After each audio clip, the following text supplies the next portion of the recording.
Puss in Boots, a story from France. An old miller who lived in Provence had 3 sons.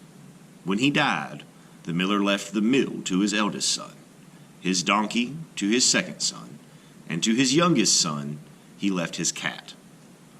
The 2 eldest sons were pleased because together they could earn a good living with the mill and the donkey. The youngest son grumbled as he walked away from the mill. "My brothers will eat well, but I'll soon die of hunger. All I have is a useless cat." "Master," purred the cat, "I'm not useless. Just give me a sack and a pair of boots, and you'll soon see how useful I can be." The son stared at the cat, but the cat just purred at him. "Oh, very well, but it's a waste of the only money I have," he muttered angrily as he walked to the village to find a sack and have a pair of boots made. The cat put on the boots, took the sack, and marched away to a grassy hill full of rabbit burrows.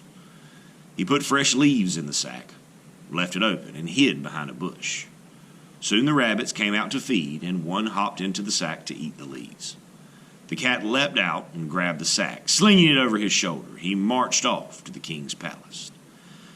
The cat bowed low before the king and said, "Your Majesty, I bring you a gift from my master, the Marquis de Carabas." The king was pleased and sent the rabbit to the kitchens to be cooked for his dinner. Each day for a whole week, the cat took something that he'd caught to the king. One day it was a pheasant, another day it was 2 partridges, and another day it was a huge fish. Each time he bowed and said, "A gift from the Marquis de Carabas, your Majesty."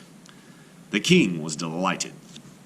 One morning, when the cat knew that the king was out driving in his carriage with his pretty daughter, the princess, he said to the miller's son, "Quick, come with me." He led him to a lake near a road. "Take off your clothes and jump in the water," he ordered. "When you hear a carriage coming, shout and splash and pretend you can't swim." The miller's son did as he was told. When the king's carriage came near the lake, the cat ran up to it, shouting, "Help! My master, the Marquis de Carabas, is drowning." The king stopped the carriage and ordered his servants to save the man in the water.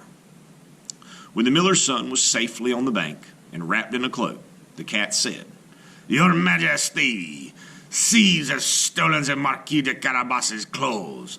He has nothing to wear." The king immediately sent his servants to his palace for a splendid suit, cloak, hat, and shoes. The miller's son put them on, and he looked most handsome. He bowed to the princess, and she smiled and blushed. She knew at that moment that she'd fallen in love with this fine-looking marquis. "You must ride in my carriage," said the king. "We'll drive you to your home." While the miller's son settled himself in the carriage, the cat ran on ahead. When the cat came to a field of corn, he called to the harvesters, "The king is coming. When he asks who owns this land, say it belongs to the Marquis de Carabas, or I'll turn you into mincemeat." As the carriage reached the field, the king called out, "Who owns this land?" The harvesters did as the cat had ordered. "The Marquis de Carabas," they replied. The king was most impressed and smiled at the miller's son, who tried not to look astonished at his new wealth. The cat ran on until it came to a magnificent castle. In it lived a huge ogre. The cat pushed open the door and strode in. "What do you want?" growled the ogre.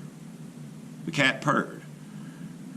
"I've been told that you can turn yourself into any animal you like, even a lion, but I don't believe it." At once, a huge lion stood in front of the cat. The cat quickly leapt up to the top of the curtains, and then it said as calmly as it could, "That's very clever, but I bet you can't make yourself into something really small, like such as a mouse." At once, a mouse scampered across the floor. The cat dropped down from the curtains, pounced on the mouse, and ate it, just as the king's carriage drew up. The cat bowed. "Welcome to the castle of the Marquis de Carabas," the cat mewed. "Come in, lunch is ready." On the table was a wonderful feast that the ogre had prepared for himself.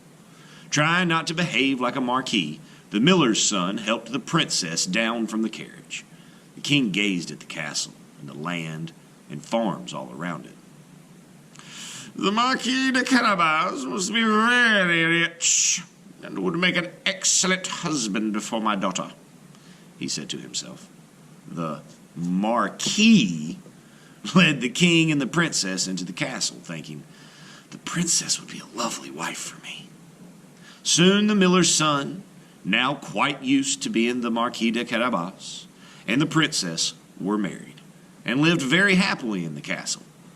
The cat lived with them and never had to chase a mouse again, unless, of course, it couldn't think of anything better to do.